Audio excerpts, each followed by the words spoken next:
नमस्कार साथियों। हिस्ट्री ई क्लासेस के ऑनलाइन प्लेटफॉर्म पर आप सभी का स्वागत है। प्यारे साथियों, उम्मीद करता हूँ कि आप लोग सारे अच्छे होंगे। इसलिए इसी पिछले सत्र में मैंने माध्यमिक शिक्षा बोर्ड राजस्थान अजमेर की कक्षा 12 की इतिहास की 2024 की टॉपर स्टूडेंट की कॉपी दिखाई थी। आप लोगों ने उसको अच्छी तरह से देखा, समझा और आज के सेशन के अंदर अपन 2025 की कॉपी को लेकर चर्चा करने वाले हैं। आज मैं आपके समक्ष 2025 की इतिहास की टॉपर स्टूडेंट की कॉपी लेकर आया हूँ। इस कॉपी को अगर आप देखोगे, जैसा आप देख पा रहे होंगे, ये इतिहास की 2025 की टॉपर स्टूडेंट की कॉपी है। इस विद्यार्थी को 80 में से 80 अंक प्राप्त हुए हैं, ये भी आप देख रहे हैं। आज का जो सेशन है प्यारे विद्यार्थियों, ये बहुत ही महत्वपूर्ण है। महत्वपूर्ण इसलिए है क्योंकि आज के सेशन के अंदर ये जो कॉपी अपन देख पा रहे हैं, इस कॉपी के अंदर स्टूडेंट ने बहुत अच्छा लिखा है। अगर आप भी इतिहास विषय में अच्छे अंक हासिल करना चाहते हैं, आप भी अगर टॉप करना चाहते हैं, अगर आप भी 90 प्लस करना चाहते हैं, तो आपको ये सेशन अंत तक ज़रूर देखना चाहिए।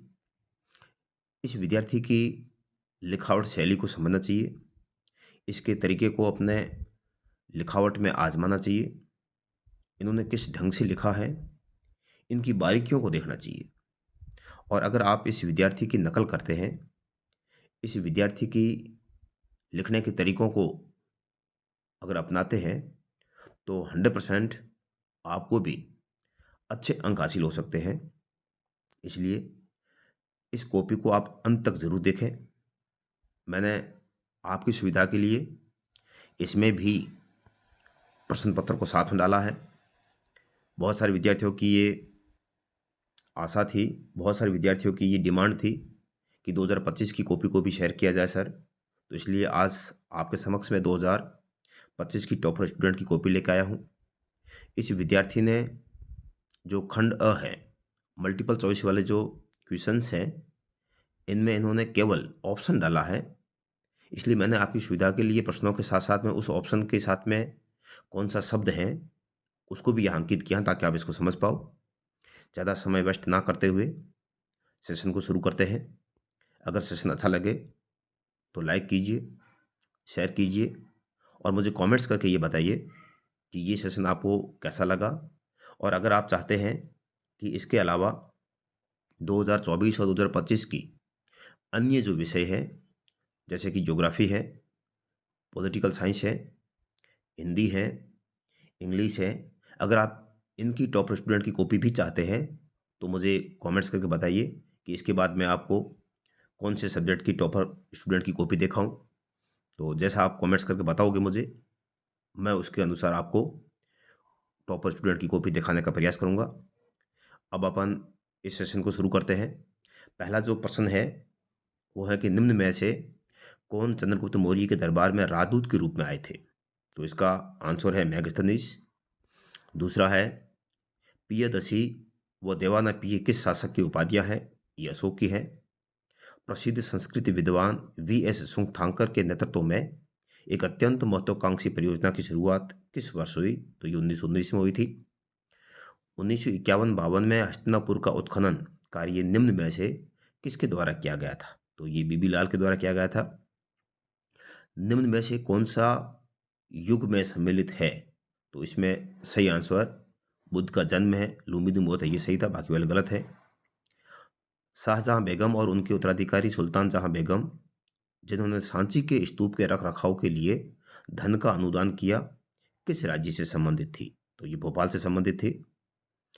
किस शासक ने इब्न बतूता को दिल्ली का काजी नियुक्त किया? मोहम्मद बिन तुगलक। फ्रांसवा बर्नियर कितने वर्षों तक भारत में रहा? ये 12 वर्ष तक रहा था। निम्न में से किस सूफी संत को गरीब नवाज कहा जाता है? मोइनुद्दीन चिश्ती को कहा जाता है। लॉर्ड्स महल किस साम्राज्य के राजकीय केंद्र के सबसे सुंदर भवनों में से एक है? तो ये विजयनगर साम्राज्य का भाग है। कृष्णदेव राय किस वंश के प्रसिद्ध शासक थे? ये तुलु वंश के थे। आइन के अंतर्गत सैनिक व नागरिक प्रशासन का विवरण किसमें है? शिपह आबादी में था। यह आइन का भाग आपको पता होगा। अकबर के शासनकाल में वह जमीन क्या कहलाती थी जिस पर 5 या इससे ज़्यादा वर्षों से खेती नहीं की गई हो? उसको बंजर कहते थे। अगला प्रश्न देखिए, 5वीं रिपोर्ट ब्रिटिश संसद में कब पेश की गई? 1813 में की गई थी। 1861 ईस्वी में निम्न में से किस देश में गृह युद्ध प्रारंभ हुआ? तो ये आपको पता है, अमेरिका में हुआ था। 1861 से 65 के बीच में हुआ था। 1851 में भारत के गवर्नर जनरल कौन थे? तो ये लॉर्ड डलहौजी थे। संविधान सभा के महत्वपूर्ण सदस्य के एम मुंशी किस राज्य के थे? तो ये गुजरात के थे। महात्मा गांधी की सलाह पर किन्हें केंद्रीय विधि मंत्री का पद संभालने का न्योता दिया गया था? डॉक्टर बी आर अम्बेडकर को दिया था। अब दूसरा प्रश्न है जो फिल इन द ब्लैंक है, रिक्त स्थान वाला है। मगध के विकास के साथ साथ किस साम्राज्य का उदय हुआ था? तो ये मौर्य साम्राज्य का है। मनुस्मृति में चांडालों के कर्तव्यों की सूची मिलती है। अल बिरूनी का जन्म आधुनिक उज्बेकिस्तान में स्थित ख्वारिज़्म में कब हुआ था? तो 973 ईस्वी में हुआ था। अमरनायक प्रणाली किस साम्राज्य की एक प्रमुख राजनीतिक खोज थी? तो ये विजयनगर की थी। मध्य भारत और दक्षिणी पठार में फैले हुए जमीन के बड़े बड़े टुकड़ों पर कौन सी फसल उगाई जाती थी? तो ये कपास है। फ्रांसिस बुकानन 19वीं शताब्दी के प्रारंभिक वर्षों में कौन सा ऐसा विदेशी यात्री था जो राजमहल की पहाड़ियों का दौरा करते हैं? तो ये फ्रांसिस बुकानन थे। ये दूसरा प्रश्न अपना पूरा हो जाता है। तीसरे प्रश्न को देखिए, सिंधु घाटी सभ्यता का स्थल बनावली वर्तमान में किस राज्य में स्थित है? तो इसका राइट आंसर है हरियाणा। वह पहला सम्राट कौन था जिसमें अपने अधिकारियों और प्रजा के लिए संदेश प्राकृतिक पत्थरों और पॉलिश किए हुए स्तंभों पर लिखवाए थे? तो ये अशोक थे। प्रारंभिक संस्कृत परंपरा में महाभारत को किस श्रेणी में रखा गया है? इतिहास की श्रेणी में रखा गया है। आप देख पा रहे हैं, इसको आराम से रोक रोक कर पढ़ सकते हैं। आप कैसे कह सकते हैं कि बुद्ध के जीवन काल में और उनकी मृत्यु के बाद भी बौद्ध धर्म तेजी से फैला? तो इन्होंने जैसे लिखा है कि बुद्ध ही बौद्ध धर्म के प्रथम व प्रमुख उपदेशक थे। उन्होंने अपने विचारों व दर्शन का प्रचार प्रसार किया, जिससे बौद्ध धर्म तेजी से मध्य एशिया से चीन होते हुए जापान, रूस, म्यांमार, थाईलैंड, इंडोनेशिया, श्रीलंका आदि देशों में फैला। लेकिन इनके साथ साथ अपन इसको थोड़ा सा इस प्रकार से और अच्छा कर सकते हैं। हालांकि इन्होंने अच्छा लिखा है, लेकिन थोड़ा सा इसको और अच्छा कर सकते हैं कि इस समय सारे लोग जो समकालीन धार्मिक प्रथाएं हैं इनसे असंतुष्ट थे, इसलिए इन्होंने बौद्ध धर्म में रुचि दिखाई और बौद्ध धर्म को ग्रहण करते हुए इसका ज़्यादा से ज़्यादा प्रचार प्रसार किया। इनके साथ साथ में अगर महात्मा बुद्ध की बात देखा जाए तो महात्मा बुद्ध को भी देख लीजिए कि महात्मा बुद्ध शिक्षाओं में जन्म के आधार पर श्रेष्ठता की बजाय वो अच्छे आचरण पर बल देते थे और अच्छे आचरण को ही, मूल्यों को ही वो महत्व देते थे।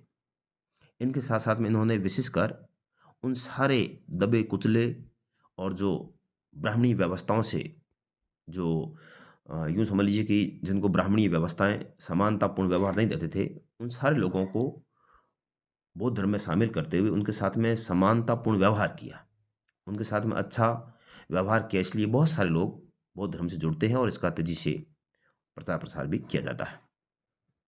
अगला प्रश्न है, प्रसिद्ध यात्री जू बैप्टिस्ट तेवर्नियर किस देश के निवासी थे? तो ये फ्रांस के थे। सगुण भक्ति परंपरा से आप क्या समझते हैं? देखिए, अब मैं थोड़ा सा इसको पढ़ के सुनाता हूँ। मैं चाहता हूँ कि आप सारे विद्यार्थी जो 12th क्लास में पढ़ रहे हैं, जिनके इतिहास विषय है, वो विद्यार्थी एक एक शब्दों को अच्छी तरह से पढ़ें, क्योंकि इन्होंने जो लिखा है वो बहुत अच्छा लिखा है। और अगर आप इन तरीकों को आजमाते हैं और इस प्रकार से लिखते हैं, लिखने की शैली अगर ये अपनाते हैं, तो डेफिनेटली मैं आपको भरोसा दिलाता हूँ कि आपको भी 100 में से 100 मिल सकते हैं, 80 में से 80 मिल सकते हैं और आप एक टॉप स्टूडेंट बन सकते हैं। जैसे देखिए, इन्होंने लिखा है सगुण भक्ति क्या है? तो उन्होंने लिखा है वह भक्ति जिसमें ईश्वर के मूर्त रूप में उपासना की जाती है, सगुण भक्ति कहलाती है। बहुत अच्छा लिखा है। फिर इन्होंने और स्पष्ट किया है, इन्होंने लिखा है कि इसके अंतर्गत देवी देवताओं की मूर्तियों की पूजा की जाती है। ठीक है। फिर अगला देखिए, राक्षसी तांगड़ी युद्ध किस वर्ष हुआ था? तो 23 जनवरी 1565 में हुआ था। बहुत अच्छा लिखा इन्होंने। खुद कास्ट से आप क्या समझते हैं? खुद कास्ट, मुगल काल में खुद कास्ट वे किसान थे जो उन्हीं गांवों में खेती करते थे जहां उनकी जमीन थी। बहुत अच्छा लिखा है। आगे देखिए, इश्तमरारी बंदोबस्त की कोई एक विशेषता बताइए। तो जो इश्तमरारी बंदोबस्त है, इन्होंने वैसे बहुत अच्छा लिखा है, आप इसको देख पा रहे होंगे। इन्होंने लिखा है कि इश्तमरारी बंदोबस्त सन 1793 में बंगाल में लागू किया गया था। आपको पता होगा कि जो लॉर्ड कॉर्नवालिस थे, इन्होंने इसको लागू किया था। और इसके अनुसार जो भू राजस्व है, ये नियमित कर दिया था, स्थायी कर दिया था। इसलिए इसको इश्तमरारी के साथ साथ में स्थायी बंदोबस्त भी कहते हैं। ठीक है, इन्होंने अच्छा लिखा है। और आगे देखिए, आप कैसे कह सकते हैं कि दक्षिण अफ्रीका में ही गांधी जी को दक्षिण अफ्रीका ने ही गांधी जी को महात्मा बनाया? ये प्रश्न बहुत अच्छा है प्यारे विद्यार्थियों, आपने इसको अच्छी तरह से पढ़ा भी होगा। एक इतिहासकार थे जिनका नाम था चंद्रन देवनिसन। इन्होंने टिप्पणी करते हुए ये वाक्य बोला था कि महात्मा गांधी जो है, अफ्रीका अफ्रीका ने ही गांधी जी को महात्मा बनाया, ये इन्होंने एक टिप्पणी की थी। और ऐसा क्यों किया था? क्योंकि सबसे पहले दक्षिण अफ्रीका में ही गांधी जी ने पहली बार सत्याग्रह के रूप में जानी गई अपनी जो अहिंसात्मक विरोध की जो विशिष्ट तकनीक है, इसका इस्तेमाल किया था। आप लोगों को पता होगा कि जो दक्षिण अफ्रीका है, इस पर भी अंग्रेजों का आधिपत्य था। तो वहाँ ब्रिटिश सरकार जो है, अंग्रेज है, ये अफ्रीका के लोगों के साथ में रंग भेद की नीति अपनाते थे और रंग के आधार पर उनके साथ में भेदभाव करते थे। महात्मा गांधी ने वहाँ जाने के बाद में इस रंग भेद नीति का विरोध किया और सारे जो काले लोग थे, उनको न्याय दिलाने का काम किया, उनके साथ में सम्मानपूर्वक व्यवहार करने पर बल दिया। तो इन्होंने किस प्रकार से लिखा, इसको भी अपन देख लेते हैं कि दक्षिण अफ्रीका में ही गांधी जी ने अपने अहिंसात्मक तरीके का प्रयोग सत्याग्रह के रूप में किया था। दक्षिण अफ्रीका में गांधी जी ने सरकार के रंग भेद नीति का विरोध किया। वो विभिन्न धार्मिक संप्रदायों के मध्य सौहार्द स्थापित स्थापित किया। गांधी जी ने वहाँ उच्च कुल के व्यक्तियों को दलित लोगों व महिलाओं के प्रति की जाने वाले भेदभाव का विरोध करते हुए चेतावनी दी थी। इस प्रकार दक्षिण अफ्रीका ही गांधी जी के सत्याग्रह की प्रथम पाठशाला बना, उन्हें महात्मा बना दिया। बहुत अच्छा लिखा है। और आगे देखिए, अगला प्रश्न है, संविधान सभा का गठन किस प्रकार से हुआ था? तो संविधान सभा का जो गठन है, अपन इसको भी बारीकी से देखते हैं। जैसे उन्होंने लिखा है कि संविधान सभा का गठन में हुए आम चुनाव में ऊपर टाइम लिखा हुआ है। संविधान सभा का गठन 1945-46 में हुए आम चुनावों के माध्यम से हुआ था। ब्रिटिश भारत के प्रांतों के सांसदों ने संविधान सभा के सदस्यों का चुनाव किया था। संविधान सभा का गठन मार्च 1946 में भारत में आए कैबिनेट मिशन के तहत हुआ था। बिल्कुल सही है, पहली बार कैबिनेट मिशन ने ही भारत के अंदर जो चुनाव है, इसके लिए भारतीयों को कहा था कि आप चुनाव कीजिए और अपने संविधान का निर्माण कीजिए। आपको मैं एक चीज़ और बता देता हूँ कि 1945-46 में जो भारतीय प्रांतों में चुनाव हुए थे, जिसके बाद प्रांतीय सांसदों ने संविधान सभा के सदस्यों का चयन किया था। और संविधान सभा के जो सदस्य है, ये सार्वभौमिक वयस्क मताधिकार पर आधारित ना होकर भारतीय लोगों द्वारा अप्रत्यक्ष रूप से किया गया था। क्योंकि भारतीय लोगों ने तो केवल संविधान सभा इस समय के जो प्रांतीय चुनाव हुए थे, उसमें प्रांतीय जो सांसद थे उनका चुनाव किया था और इन्हीं में से फिर संविधान सभा के सदस्य नियुक्त किए जाते हैं। और इन्होंने लिखा है कि संविधान सभा में लगभग 300 सदस्य थे। शुरुआत में अगर देखा जाए तो जिस समय संविधान सभा का गठन किया गया था, तो उस समय कुल सदस्यों की जो संख्या थी वो 389 थी। और उसके बाद में जब मुस्लिम लीग को अलग कर दिया जाता है, तो मुस्लिम लीग को बाहर करने के बाद कुल जो सदस्यों की संख्या रहती है वो 299 रहती है। इसलिए इन्होंने लिखा है कि लगभग 300 थी। तो इस प्रकार से इन्होंने ये बिल्कुल सही लिखा है। आगे और देखिए, अगला प्रश्न है, कि सिंधु घाटी सभ्यता में सिंचाई के लिए किन किन साधनों का प्रयोग किया जाता था। तो देखिए प्यारे विद्यार्थी, इन्होंने पहले स्पष्ट किया है ताकि चेक करने वाले को ज़्यादा दिक्कत ना हो। इन्होंने पहले लिखा है नंबर 1 में कुएं थे, नंबर 2 में नहरें हैं और नंबर 3 में लिखा है जलाशय है। इस प्रकार से इन्होंने पहले स्पष्ट कर दिया है। अब इन्होंने क्या किया है, एक-एक का विस्तार से थोड़ा-सा वर्णन किया है, क्योंकि 2 नंबर का है। हालाँकि इन्होंने ज़्यादा लिखा है लेकिन फिर अच्छा लिखा है। मतलब देखिए आप पहले भाग में क्या लिखा है कि हड़प्पा सभ्यता के सोर्तुगाई जो अफ़गानिस्तान का भाग है, सोर्तुगाई नामक स्थल से नहरों के अवशेष मिले हैं, जिससे ज्ञात होता है कि नहरों का प्रयोग सिंचाई के लिए किया जाता था। इसके बाद उन्होंने लिखा है कि धोलावीरा नामक स्थल से जलाशय के अवशेष प्राप्त हुए हैं, जिससे पता चलता है कि यहाँ सिंचाई के लिए जलाशय का प्रयोग किया जाता था। और तीसरे भाग में उन्होंने लिखा है कि हड़प्पा सभ्यता के सबसे विशाल व भव्य स्थल मोहनजोदड़ो से लगभग 700 कुएं के अवशेष मिले हैं। अतः निम्न अवशेषों के आधार पर हम कह सकते हैं कि हड़प्पा निवासी कुएं, नहरें व जलाशयों के माध्यम से सिंचाई करते थे। बहुत अच्छा लिखा है इन्होंने। हालांकि थोड़ा सा जो शब्द सीमा है वो ज़्यादा हो गई है, क्योंकि 50 शब्द सीमा होनी चाहिए, थोड़ी ज़्यादा हो गई है, लेकिन लिखा बहुत अच्छा है। मैं चाहता हूँ कि आप लोग भी सारा इसी प्रकार के तरीके को अपनाते हुए शब्द सीमा को ध्यान में रखते हुए लिखें। अगला देखिए, 6ठी शताब्दी ईसा पूर्व में होने वाली कोई 2 महत्वपूर्ण घटनाओं का उल्लेख कीजिए। तो 6ठी शताब्दी ईसा पूर्व में इन्होंने 4 घटनाएँ लिखी हैं। एक तो लिखा है कि 16 महाजनपदों का उदय हुआ था। दूसरा लिखा है कि इसी समय जैन व बौद्ध धर्म का उदय हुआ था। तीसरा इन्होंने लिखा है कि 6ठी शताब्दी ईसा पूर्व से ही लोहे के प्रचलन में तीव्रता आई थी। और चौथा लिखा है कि इसी समय नए-नए नगरों व शहरों, कस्बों का विकास होने लगा था। बहुत अच्छा लिखा है। फिर अगला प्रश्न है, गोत्र से आप क्या समझते हैं? तो प्यारे विद्यार्थियों, ब्राह्मणीय परंपरा के अनुसार प्रत्येक गोत्र का विकास एक वैदिक ऋषि के नाम पर हुआ था।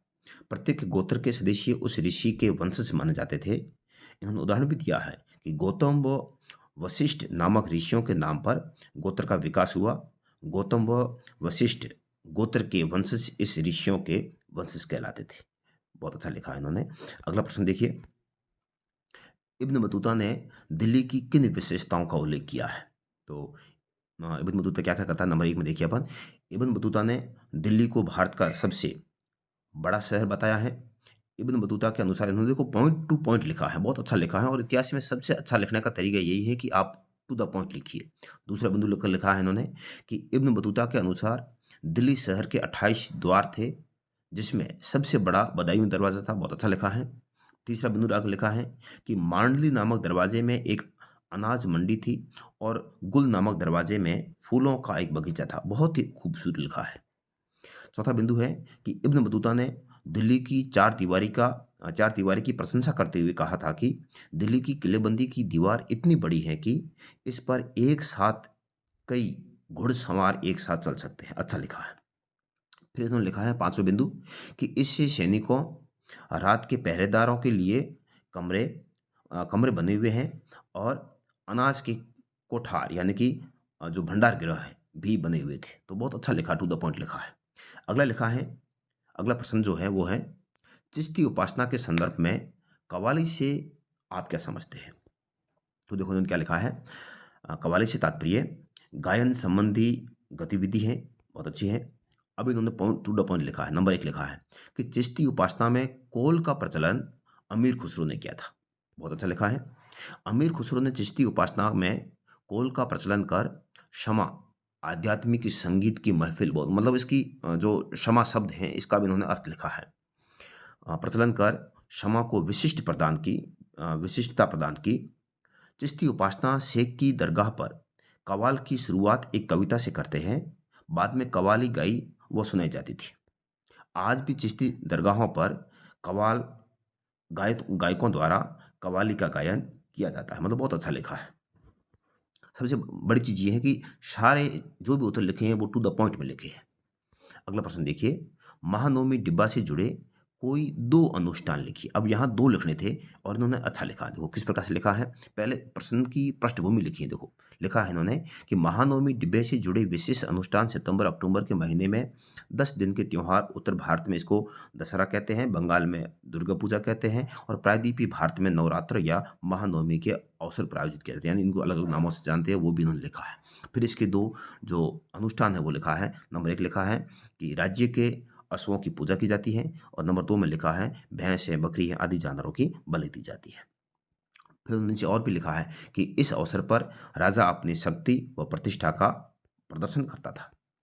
अगला प्रश्न देखिए कि कभी-कभी किसानों और दस्तकारों के बीच फर्क करना मुश्किल होता था। मुगल साम्राज्य के संदर्भ में औचित्य स्पष्ट कीजिए। यानी कि जो किसान है और दस्तकार, इन दोनों में फर्क करना मुगल काल के अंदर क्यों मुश्किल था? ये प्रश्न पूछा है। तो उन्होंने किस प्रकार से लिखा, देखिए इसको।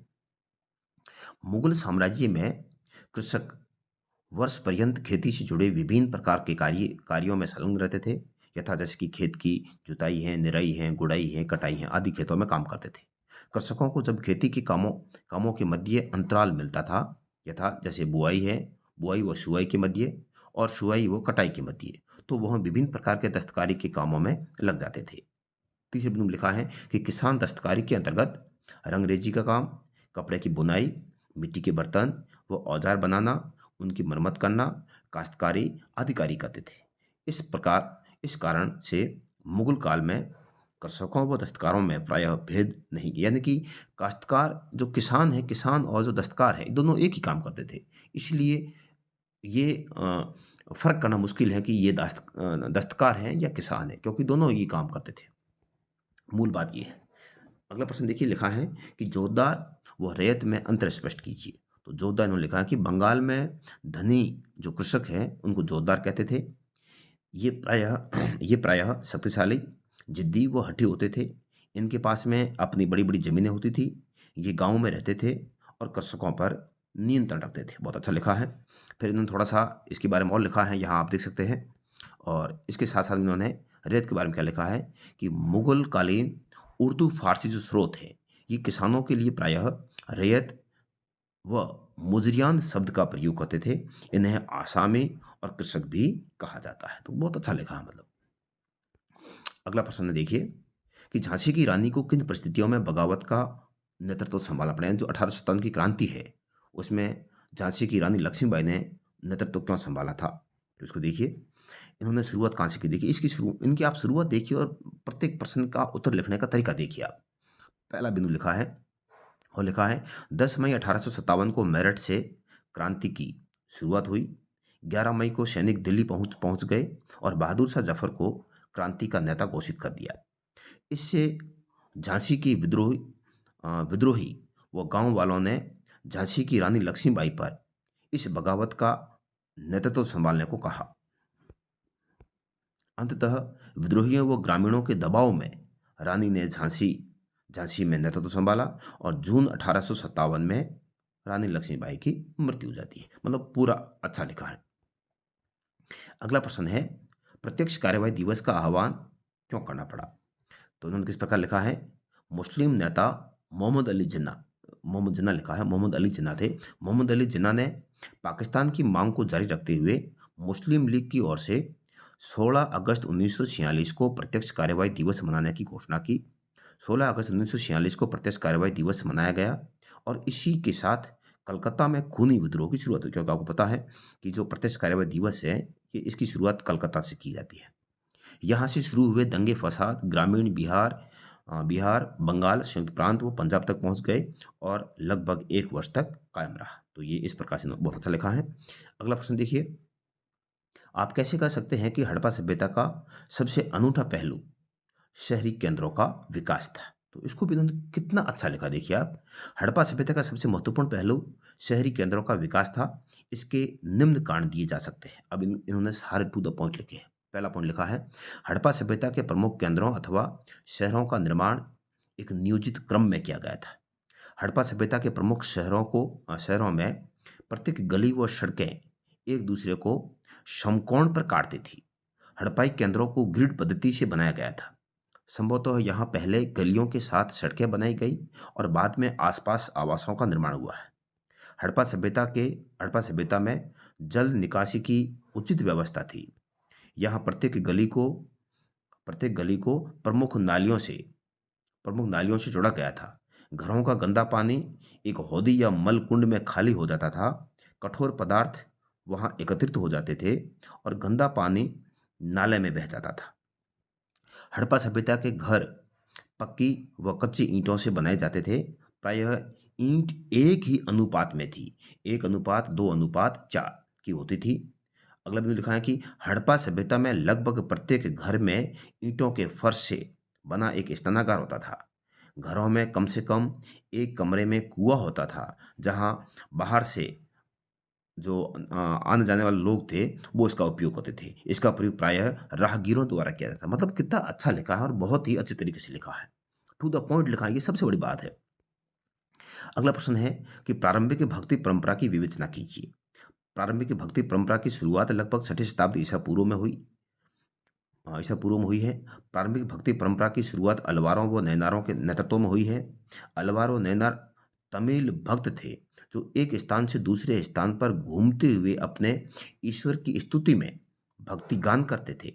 अलवार विष्णु के उपासक थे और नैनार अ, विष्णु के उपासक और भगवान विष्णु को ही अपना सर्वस्व यानी अपना आराध्य देव मानते थे। नयनार भगवान शिव की पूजा करते थे और उनकी स्तुति में भजन गाया करते थे। प्रमुख अलवार भक्तों की संख्या 12 है, जिसमें से एक स्त्री भक्त अंडाल है। मतलब बहुत गहराई से लिखा है। अंडाल स्वयं को विष्णु की प्रेयसी मानकर अपने भजनों भजनों की छंदों में व्यक्त करती थी, मतलब भजन गाती थी कुल मिलाकर। फिर उन्होंने लिखा है, देखो इन्होंने यहाँ तक लिख दिया है, कराईकाल अमैयार नामक नयनार भक्ति ने भक्ति का एक कठोर मार्ग अपना, यानी ये महिला थी जो भगवान शिव को आराध्य देव मानती थी। अलवारों के भक्ति गीतों को नलयीरा दिव्य प्रबंधन नामक ग्रंथ में संकलित किया गया था। नयनार भक्तों के काव्य संकलन को तौरम नाम से जाना गया। मतलब बहुत ही अच्छा लिखा है। मतलब आप भी अगर इस प्रकार से गहराई से पढ़ते हैं तो डेफिनेटली आपको भी अच्छे अंक मिलेंगे।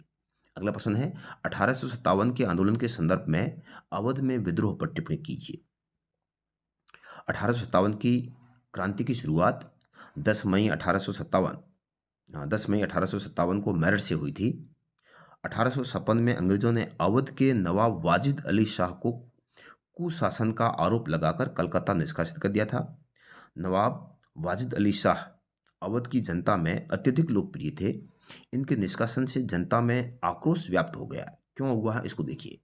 वहां दरबार व संस्कृति नष्ट हो चुकी थी। कवियों, कलाकारों, संगीतकारों, बावर्चियों, सरकारी अधिकारियों का पद छिन चुका था, जिससे वे सारे बेरोजगार हो गए थे। इन परिस्थितियों में अवध में विद्रोह में व्याप्त रूप ले लिया। अवध में ही 1857 का विद्रोह सबसे अधिक चला था। फिर इन्होंने आगे और लिखा है, देखो अवध में विद्रोह में प्रमुखता। अब यहाँ जमींदारों द्वारा भी विद्रोह किया गया, इसके बारे में लिखा है। फिर इन्होंने लिखा कि तालुकदारों ने भी यहाँ विद्रोह किया है। और इसके साथ साथ इन्होंने तीसरा बिंदु डाला है और वो लिखा है कि कृषकों द्वारा भी विद्रोह किया गया था। तो ये सारा सारा बहुत ही अच्छा, मतलब टू द पॉइंट लिखा है। अगला प्रश्न है, भारत के संविधान में केंद्र सरकार और राज्य सरकार के बीच शक्तियों के बंटवारे हेतु कौन सी सूचियां बनाई गई थी, समझाइए। तो इन्होंने लिखा है कि भारत के संविधान में केंद्र सरकार व राज्य सरकारों के बीच शक्तियों के बंटवारे हेतु निम्न सूचियां बनाई गई थी। पहला है केंद्रीय सूची। इस सूची के अंतर्गत आने वाले विषयों पर केंद्र सरकार का अधिकार था। प्रमुख इसमें क्या है, जैसे लिखा है खनिज व आयकर। आयकरों को इसी सूची में रखा गया है। दूसरा लिखा है राज्य सूची। इस सूची के अंतर्गत आने वाले विषयों पर राज्य सरकार का अधिकार था। इस सूची में केंद्र सूची की अपेक्षा कम विषय रखे गए थे। और तीसरा विषय रखा है समवर्ती सूची। इस सूची के अंतर्गत आने वाले विषयों पर केंद्र व राज्य दोनों सरकारों का अधिकार है, परंतु केंद्र को वरीयता दी गई थी। मतलब बहुत स्पष्टीकरण किया है। फिर उन्होंने नीचे और लिखा है कि अनुच्छेद 356 के अनुसार गवर्नर की सिफारिश पर केंद्र केंद्र सरकार को राज्य सरकार के समस्त अधिकार अपने हाथ में लेने का हक है, यानी अधिकार है। इस चीज को भी इन्होंने स्पष्ट किया है। अब अपन खंड द देखते हैं। खंड द का जो प्रश्न है वो है जैन दर्शन की प्रमुख शिक्षाओं का वर्णन कीजिए। तो इन्होंने किस प्रकार से किया है। नंबर 1 लिखा है कि संपूर्ण विश्व प्राणवान है। पृथ्वी पर स्थित चट्टानें, पेड़ पौधों व पत्थर व जल में भी जीवन व्याप्त है। जैन दर्शन का अहिंसा का सिद्धांत जैन धर्म का केंद्र बिंदु है। प्रकृति में पाए जाने वाले पेड़ पौधों, जीव जंतुओं, मनुष्यों, यहाँ तक कि कीड़े मकोड़ों के साथ भी मतलब अहिंसा का व्यवहार करना चाहिए। इस प्रकार से लिखा है। फिर अगला बिंदु लिखा है कि जन्म व पुनर्जन्म का चक्र क्रम द्वारा निर्धारित होता है। क्रम के चक्र से मुक्ति पाने के लिए त्याग और तपस्या जरूरी है। संसार त्याग से ही यह संभव है, इसलिए विहारों में निवास करना एक नियम सा बन गया था। बहुत अच्छा लिखा है। चौथा बिंदु लिखा है कि जैन साधु व साध्वी निम्न 5 व्रत करते थे। पहला लिखा है हिंसा ना करना, झूठ ना बोलना, चोरी ना करना, धन संग्रह ना करना और ब्रह्मचर्य जीवन अपनाना। फिर इन्होंने नीचे और लिखा है कि ये व्रत पंच महाव्रत कहलाते थे। बहुत ही अच्छी तरह से स्पष्टीकरण किया है। अगला प्रश्न देखिए कि नमक एकाधिकार के जिस मुद्दे का उन्होंने चयन किया था वह गांधी जी की कुशल समझदारी का एक अन्य उदाहरण था। कथन की विवेचना कीजिए। तो नमक सत्याग्रह के बारे में उन्होंने लिखा है कि महात्मा गांधी द्वारा नमक एकाधिकार के मुद्दे का चयन महात्मा गांधी द्वारा नमक एकाधिकार के मुद्दे को चुनने के पीछे निम्न कारण थे। पहला क्या लिखा है कि नमक पर राज्य का एकाधिकार ब्रिटिश भारत के सबसे घृणित कानूनों में से एक था। नंबर 2 है घरेलू उपयोग के लिए भी नमक बनाना वर्जित था। कृषकों को ऊंचे मूल्य पर दुकानों से नमक खरीदना पड़ता था। नमक का उपयोग प्रत्येक घर में आवश्यक रूप से उपयोग होता था। नमक पर यह एकाधिकार ग्रामीण उद्योगों से कृषकों को वंचित कर रहा था। निम्न कारणों से गांधी जी ने नमक मुद्दे को चुना। वो अब देखो इन्होंने और क्या कहा है, कितना स्पष्टीकरण किया है कि 30 जनवरी 1930 को स्वतंत्रता दिवस मनाए जाने पर घोषणा की थी कि वे नमक के एकाधिकार वाले इस घृणित कानून के विरोध में एक यात्रा का नेतृत्व करेंगे। अब उनकी यात्रा शुरू होती है, नमक यात्रा या दांडी यात्रा। 12 मार्च 1930 को है, ठीक है। 12 मार्च 1930 को गांधी जी ने गुजरात के साबरमती आश्रम से अपने 78 विश्वस्त साथियों के साथ यानी अपने अनुयायियों के साथ यात्रा की शुरुआत की और जगह जगह पर बहसें और घोषणाएं होती गई है। 5 अप्रैल को महात्मा गांधी वहां पहुंच जाते हैं और 6 अप्रैल 1930 को गांधी जी ने दांडी नामक स्थान पर पानी उबालकर मुट्ठी भर नमक लिया और हाथ में नमक लेकर ब्रिटिश सरकार के कानून को तोड़ने का काम किया है। इस यात्रा में गांधी जी ने 24 किलोमीटर की यात्रा की थी। अच्छा लिखा है। फिर इन्होंने लिखा कि इन्होंने नमक कानून तोड़कर स्वयं को गिरफ्तार करने के लिए पेश कर दिया है। नमक सत्याग्रह का महत्व क्या है? नमक सत्याग्रह पूर्ण रूप से अहिंसात्मक आंदोलन था। यह एक राष्ट्रीय आंदोलन न होकर जन आंदोलन था, क्योंकि इसमें कई लोगों ने भाग लिया था। इस आंदोलन में बड़ी संख्या में महिलाओं ने भागीदारी ली और शराब व विदेशी वस्त्रों की दुकानों पर धरना दिया। कमला देवी चट्टोपाध्याय सहित सैकड़ों महिलाओं ने स्वयं को गिरफ्तारी के लिए प्रस्तुत किया। देखो टू द पॉइंट लिखे सारे।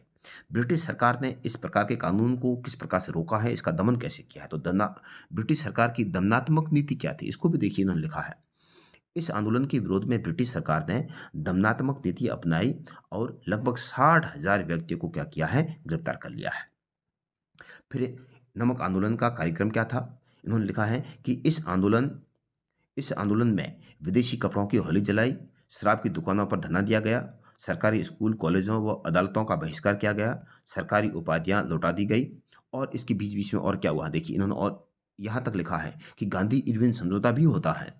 ये लगते हैं कि मार्च 1931 में गांधी व लॉर्ड इरविन के मध्य समझौता हुआ। इस समझौते की शर्तें क्या थी ये भी उन्होंने लिखी है कि गांधी जी ने द्वितीय गोलमेज सम्मेलन में भाग लेना स्वीकार कर लिया, राजनीतिक कैदियों की रिहाई करवा दी, समुद्र तटीय क्षेत्रों में नमक बनाने की छूट प्राप्त हो गई और सविनय अवज्ञा आंदोलन को समाप्त कर दिया। और लास्ट में देखो यहाँ तक लिखा है कि द्वितीय गोलमेज की विफलता के बाद 1932 में गांधी जी ने गोलमेज सम्मेलन में फिर से, सॉरी यहाँ थोड़ा सा इसमें मिस्टेक लिखी है, इन्होंने यहाँ ऊपर जो हेडिंग लिखी वो सही लिखा है कि सविनय अवज्ञा आंदोलन पुनः शुरू हुआ। यानी द्वितीय गोलमेज की विफलता के बाद 1932 में महात्मा गांधी वापस आते हैं और यहाँ आने के बाद में वो सविनय अवज्ञा आंदोलन को पुनः शुरू कर देते हैं।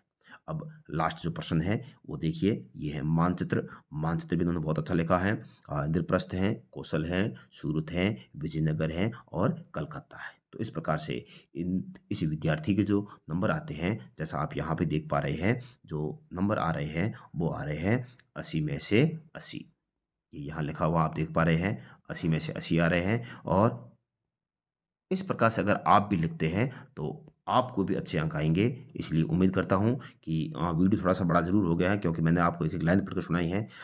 आशा करता हूँ कि ये वीडियो आपको अच्छा लगा होगा और अगर आप इस तकनीक को अपनाते हैं, इस प्रकार से लिखने की शैली में सुधार करते हैं, तो डेफ़िनेटली आपको भी अच्छे अंक मिलेंगे।